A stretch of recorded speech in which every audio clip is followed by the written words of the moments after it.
Hello, everybody. Welcome back to The Lift with Sheila Robinson-Kiss, your Auntie Sheila. As always, I've got your back with the best mental health and relationship advice around.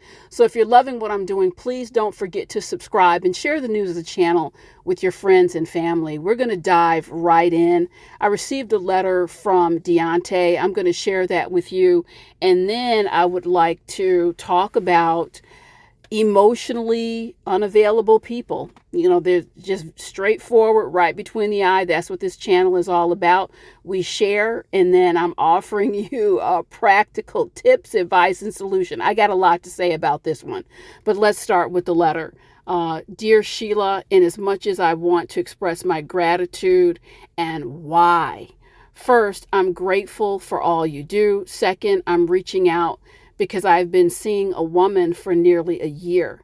She does great until I need to lean on her emotionally or ask her to express herself. She's very physical, sexual. This is her focus and where she is most comfortable. She has not opened up much about her past, but I do know she was physically and emotionally abused as a kid. I care, but I'm also human. It's a very shallow connection. She runs hot and cold. I can't see things going forward if I can't access more of her emotionally and spiritually. I don't know if I should push more or just throw in the towel. Deontay, thank you so much. You're a longtime subscriber. I appreciate you. And thank you, everyone, for trusting me with your questions. Please keep them coming. It's content driven by you, not me. I'm always building content around your questions. So back to you, Deontay. First of all, I've been there more than once. I believe in giving things a name. Because if you can't name it, and you don't really know what you're dealing with, you're not going to be able to move forward confidently. It sounds to me, I just read a condensed version of your letter, but based on everything you shared, it sounds to me like you are dealing with a woman who is emotionally unavailable to you and for you. I'll talk about what it means if someone is emotionally unavailable, but it is likely rooted in arrested development, meaning immaturity. I have a number of videos, I think 6 videos. I'll put one on the end cap about arrested development. But somehow when a person is emotionally unavailable, not always, but it can go hand in hand with a degree of emotional immaturity. It is very difficult for people who are comfortable expressing their emotions, sharing their emotions, to understand where someone is coming from who operates in a space of emotional unavailability. And what that means is the capacity, and this is where I really, Deontay, want to be so clear because I want you to feel better and really get it. This is not you. This is not your fault. It is not about you. The capacity is just not there. And most of the time, someone who's emotionally available, they're not even available to themselves emotionally, let alone you or anyone else. Now, I want to share a story with you.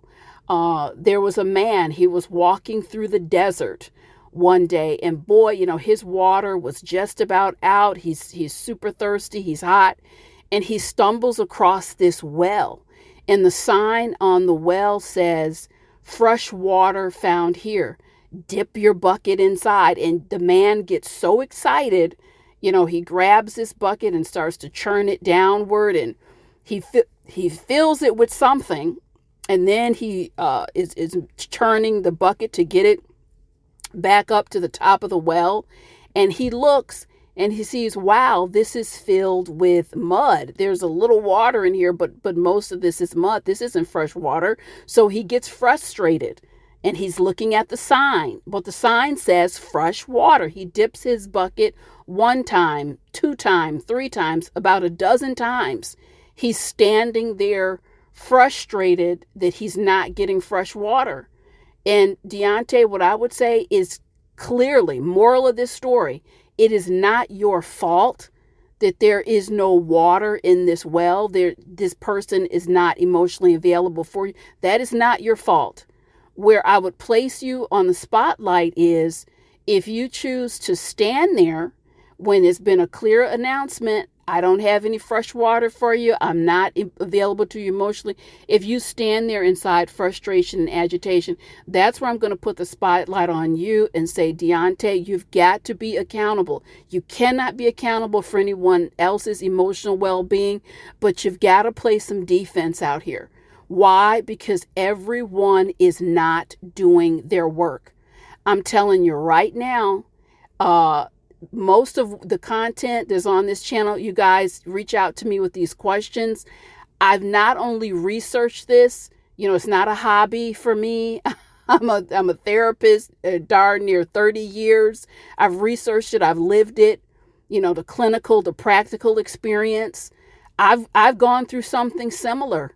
And what was very interesting, not only was I dealing with someone who was they just were not emotionally available. They would attack me verbally and emotionally when I would reach out, and ask simple things. Express yourself. I had a hard day. I need someone to lean on. I was gaslit. I was gaslit to kingdom come. Because this is not an individual who wanted to look at himself.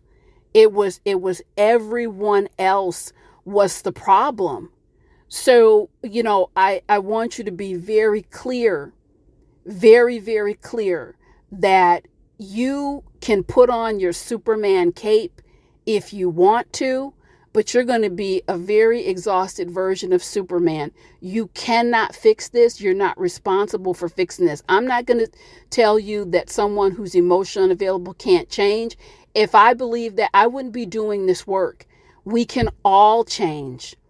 Every one of us. But what is required is a fundamental and very authentic admission to the self. You don't have to admit it to anyone but yourself.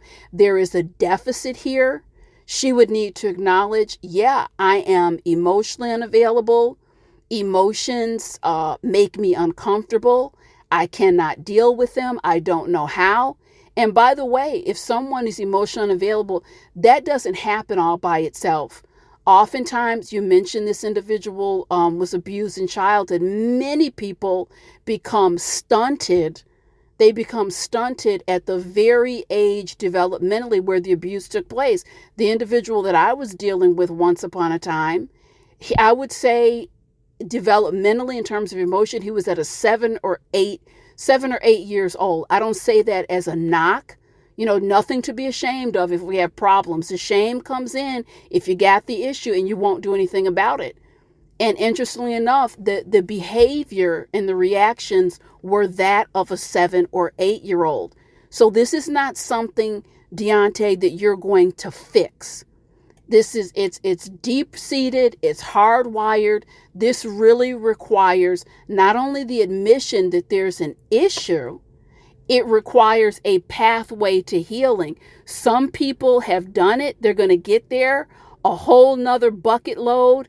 They're just not going to do that work. They're not going to admit that they're at a deficit and they have convinced themselves, I don't have the problem. It's going to be easier from my perspective to make the whole world tap dance around me. And so I want to be clear with you that if you choose to continue in this, please understand, if you want to stay in relation with someone who's emotionally unavailable, you can choose to do that, but just know you're on your own.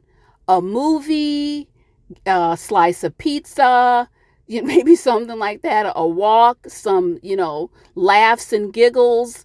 But if it goes further than that, you're going to have pushback and or you're going to be left holding the bag alone.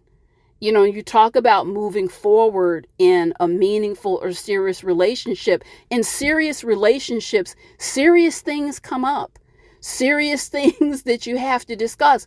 A lot of it can be fun, whimsical, hold hands, intimacy, all that good stuff.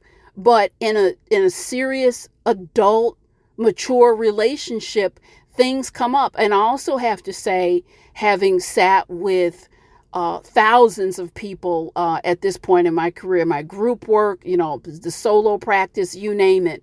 It is extremely damaging to put yourself in a situation with anyone where you cannot be fully expressed. You can't say what you need to say. You can't be who you want to be. I've been there. I've been there. And, God is my witness. One of the most stressful periods of my life. And it broke my heart because the care was there. Genuine, authentic affinity, care for this individual. But, damn, as the song says, I'm only human. I'm a human being, flesh and blood. At some point, you got to get something. You have to get something coming back. And so I'm actually going to do a follow-up video message on this topic. I even have a book. It's going to be dropping this spring about dealing with folks who are emotionally unavailable. It just wreaks havoc on the psyche. And again, what's important for you to understand is that's not going to be fixed by you. You can't be, I went through it. Oh, maybe if I lose weight and, maybe if I'm nicer or maybe if I'm more available, you can't be prettier. You can't be richer. You can't be smart. It has nothing to do with that. It's a total issue of capacity and pulling in that spiritual element. We're not here. Now, we're all kind people. That's who's attracted to the channel. I never worry about anything with this channel because it just attracts warm and kind people. That said, we are not here. We are not here to be walked on. We are not here to suffer because adult, grown people with the capacity to help themselves and change make a decision. I'm not going to help myself.